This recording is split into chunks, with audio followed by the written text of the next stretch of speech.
To all of my Black queens. This is your girl with the loud mouth, of course, if you didn't know, Jamaria, and this is my podcast, Urban Tea. Now, remember, this is a hot beverage with a dash of spice made for the Black woman. Side effects: tea may get too hot to where it gets spilt and encourages great gossip. On today's show, I have three special guests, and I'll allow each of them to introduce yourselves. I'll go ahead. What's up, y'all? My name is Daia Fogel, and I am a sophomore mass communications major. Hey everyone, I'm Kyla Pope and I am a junior, seniorish mass communications major at Claflin. Hi, my name is Ariana Pender. Right now, I'm a freshman, or I don't know what you call it, like when you go to Midlands, but I'm a freshman right now at Midlands. And then when I transfer to a 4-year, I'll be majoring in film and Black studies. Do you feel like because of your school or just in general, has it helped you realize like your worth as a Black woman? Because we always get that saying, because we're Black women in a white world, Black people in general, we have to work twice as hard as white people. Do you feel like that transition alone into going into the adulthood, the adult world, is that going to be hard, or is it hard like now going through the process? Since we're all media people and we're going to be in the media world, how do you feel like that's going to be, or if you're going through it now, how has it been? Um, okay, so right now, I personally reside in Charlotte. So I had a little job for a little while.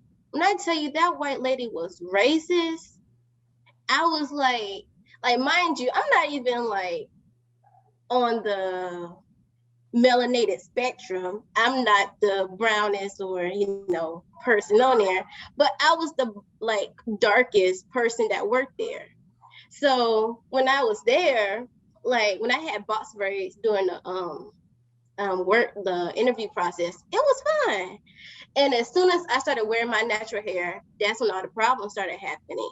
She would like basically, um, there was a day I came in and I was going in to clock in.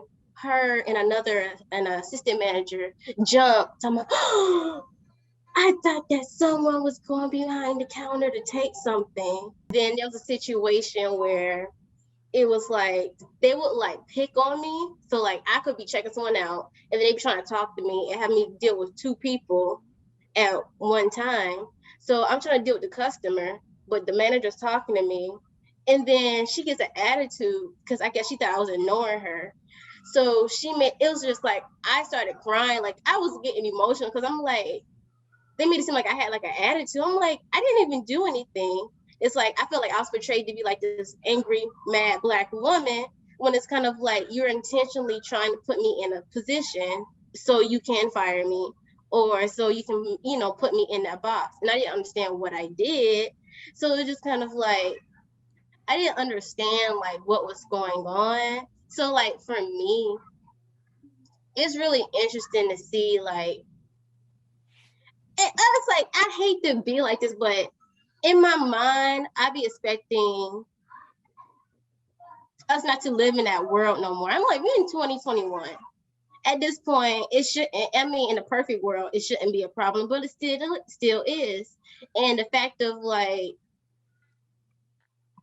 I just don't understand, like, if it was a white girl and she would start crying, oh, they want to comfort her. They understand you just having a bad day.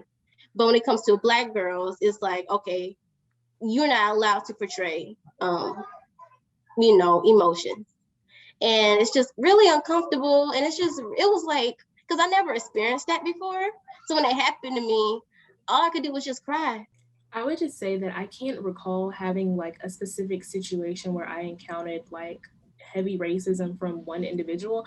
I did grow up in the area. I grew up in Greenville. So the schools that I went to, I was oftentimes the only Black person in my classes. My graduating class had like 370 people, and there were maybe 30 Black kids at graduation in my graduating class. So it was always the inner feeling of having to work 10 times better. I served as a student body president, so I was always on a regular basis encountering parents, encountering business owners in the community, having meetings with these people, and you have to overcompensate because they underestimate you at first. So you have to go above and beyond. So they say, oh, okay, so you are smart, you know, you can speak well. And it was really draining. That was one of the main reasons why I did decide to go to an HBCU. As I transition from college and going into the workforce, it's like, okay, I have to step back into that bubble. But because coming to an HBCU, I've come into myself a little bit more, not a little bit more, a whole lot more, where I'm actually comfortable with walking into those situations and being my authentic self, not having to code switch as much. You know, I can change my vernacular a little bit. I don't have to talk so proper and all that. So it's mentally draining, but it's kind of like one of those things, like it is what it is, and I'm going to have to do, especially when walking into those situations, especially in the media industry. There are not a whole lot of us. I plan on going into public relations and marketing, so there's not a whole lot of African Americans in that field, and especially African American women, when it's a field that's dominated by white males. So it's like just mentally getting yourself prepared, but my goal is to reach a point successfully in my career where I don't have to do that, and where I have the credibility where I can truly be my authentic self and truly can say whatever I want to say, without being looked at sideways or feeling like I'm risking my job. So Ariana kind of hit the nail on the head about this one. I was going to ask everyone, have you ever like fallen to a victim of being a stereotype and like calling loudmouth, ghetto, or even angry, and how did that make you feel? So we got her perception. Did anybody else ever get called, loudmouth, ghetto, angry? And just so I can add my little factoid, I Googled, I searched up what is a stereotype. So it is identified as a standard mental picture that is held in common by members of a group and that represents an oversimplified opinion, prejudice, attitude, or uncritical judgment, according to the Merriam-Webster Dictionary. I can speak a little bit. So I also went to a predominantly white high school, and I never really had trouble with my peers, I guess, until senior year. I think I was a senior, junior or senior year, one of those. It was like, that's when I was really tested for some reason. I don't know why. And it was like all of the white, well, not all of them, but there was this white student, and he just, I don't know what was going on with him, but he just had to, it was like I was being provoked every day for no reason. I didn't understand why. Never talked to this person, but it was like he was just trying to get something out of me and like provoke me. And then as soon as I say something to him, now I'm angry, now I'm mean, now I'm this, now I'm that. And it's like, but you've been bothering me, and I don't do anything to you. I don't even know you like that for you to be talking to me like that or anything. But when I say something now, I'm the problem. And I didn't understand. I'm like, what is going on? And then I told my mom about it, and she's like, okay, well, clearly that's just something that he learned. And he learned that from his parents who have views, or whoever in his life who have those views. And it was just something I didn't understand. It's like, that's something where you know you're not that, and to be it's just crazy to be labeled as something that you're not, and to like just be, I don't know how to explain it, but it's just crazy to have people tell you who you are when they don't even know you. Yes, I'm going to go into double standards. So as you can see, Black women has it hard as is. Now, not just in all industries, especially, rap industry. So I wanted to bring up this point when WAP was first created, and you know how everybody is now all of a sudden just a Meg Thee Stallion hater for whatever reason. But when that song "Throat Baby" by what's his name, BRS Cash was made, oh, that's a great song. But when WAP, you're just not being a role model to the kids and this and that. So, like, do you think social media itself and men in general, not even just Black men, but people in general, social media, does it make it hard for a Black woman to like love herself or do what she wants to do without this criticism? I'm gonna jump in because I have a whole lot of feelings when it comes to this topic, a whole lot. My first thing is the double standards should not be there. Meg can do what she want to do. Just she can say what she want to say in WAP, just like they can say what they want to say in Throat Baby. So it's like the thing of you cannot expect just because, okay, so my perspective on it, okay, Megan, she does her thing. She's an artist. She's great at what she does. You cannot expect her she didn't take on the role or ask to be a role model in society. You know, that is not her job. So you cannot hold her to that standard of saying, oh, she's speaking for all the young Black girls. No, that's not it. So you cannot set women up to these certain standards and not set men up to the same standards. It just doesn't work. It's a double standard. And it irks me so much, you know, have people on social media talking about this is disrespectful to women, this is so-and-so, this is so-and-so. The same stuff that artists just in general to be saying in music nowadays is the same stuff they were saying 30 years ago in their music. They just saying it with a different beat and just saying it with a different beat. That's it. But I hate the double standards, especially when it comes to the music industry. These people are in it for the money, so they're going to do what they need to do for the money. And you can't expect more out of them. You can't. So that's my point of view on it. Yes, ma'am. Let me squeeze this one last question. So do you feel like it's different from a Black woman or a white woman on social media? So say, like, for example, if like they say, Black women, I get it. Like, so if I was to go out with some blonde hair, colorful hair, or if a white woman do it, she's pretty. But if a Black woman do it, oh, she's ghetto. Like, do you feel like that's an occurrence? Like, it's different if it was another woman of color, another color, not just a Black woman. Is it different? Yes, I definitely agree, but I'm going to let somebody else talk and dive into this a little bit more. But it definitely occurs. It occurs all the time. It's the same thing if you see a skinny white woman with her butt cheeks hanging out in a picture on Instagram.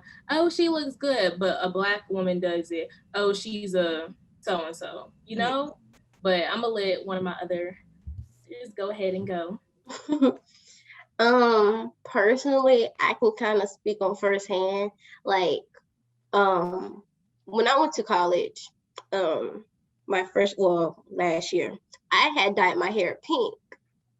And it was just like, oh, to me, it was just something I always wanted to do because I feel like just because your hair is dyed a certain color, that really don't matter. I think it's just cute. And I don't know. But anyways, I definitely feel like I was looked at differently because it's kind of like, I think it's the fact that my hair was pink and then probably because I had natural and I was embracing my natural hair. Because I know that when white girls be walking around here, oh, when you have pink and purple hair, it's funky. I'm here for it.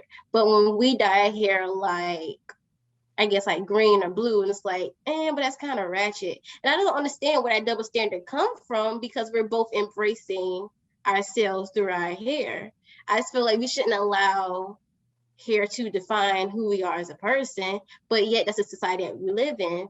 Like, to piggyback off what you said with like a white girl wears shorts to school, like I seen this white girl, and I tell you, I could see the cup of her cheek at my high school. I could see the cup of her cheek. And it was like, oh, she walked around the whole day like that. But then you see a little Black girl, she got, we have shapes. So when we wear stuff, it actually fills out. But it wasn't even that short. And it's like, oh, well, that's inappropriate. It's just, I don't understand where that double standard comes from because that's not fair. Just because, we have shapes and they don't. I mean, not all white women, but just saying, and they don't. That's not our fault. And so we get penalized for when we want to wear these shorts. I just don't think that's fair. And then, like, to also go back to like the Megan thing, I also feel like it's not just the male versus woman thing. It's just, I also, when it comes to those conversations, it's just like they also try to pit like all the rappers that are women against each other in the process. Because it's never like oh, well, I can listen to Cardi and I can listen to Megan and I can listen to like Doja Cat. It's always like, who's the better rapper out of all three? Meanwhile, the baby and like, he got all these little babies out here rapping. And it's like, you can listen to all of them, but when you come to women, you have to lean to one. And it's like, literally, I've been in arguments. So I just don't understand why they do that with like Black artists in general.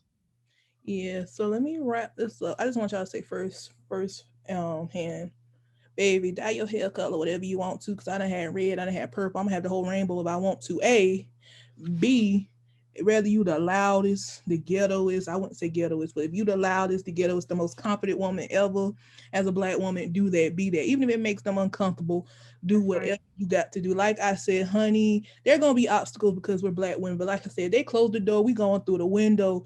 They go low, we go higher. We are not going to fail for nothing. It doesn't matter what nobody tell me. I'm gonna do whatever I need to do. So stay beautiful, stay Black, and stay bold. Don't let no stereotypes, nobody stop you from doing what you want to do best. So I'm gonna wrap it up before it cut off. But thank you all so much for coming up here. Hopefully we can do this again. Thank you.